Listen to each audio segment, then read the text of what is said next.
Saudi আরবের এখন বর্তমানে যে অবস্থা, কাজ কইরা আমরা প্রবাসীরা তেমন ভালো একটা কিছু করতে পারবো না ভবিষ্যতে। তাই যারা পুরাতন লোক আছেন, 5 বছর 10 বছর আছেন এই প্রবাসের মাটিতে, ভাষা বুঝেন, তাদের অভিজ্ঞতাটারে এই প্রবাসের মাটিতে যদি কাজও লাগাইতে পারেন, যেমন একটা ব্যবসা করতে পারেন। বিভিন্ন ধরনের ব্যবসা আছে।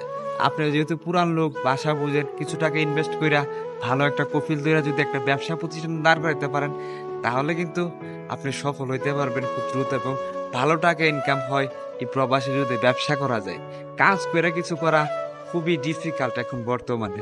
আমারও ইনশাল্লাহ চিন্তাধারা আছে, দেশও যাব, দেশে গিয়ে যদি কিছু না হয় তাহলে এখানে আইসে হয়তো কোনো একটা ব্যবসার প্রতিষ্ঠান তৈরি করব, অথবা একটা গাড়ি কিনবো। গাড়ি কিনলো নিজের স্বাধীনতা, কাজ করে কোনো স্বাধীনতা নাই। গাড়ি কিনবা নিজের একটা ব্যবসা প্রতিষ্ঠান ছোট্ট হোক দাঁড় করাইতে পারলে এনাফ, ভবিষ্যতে ভালো কিছু হবে ইনশাল্লাহ।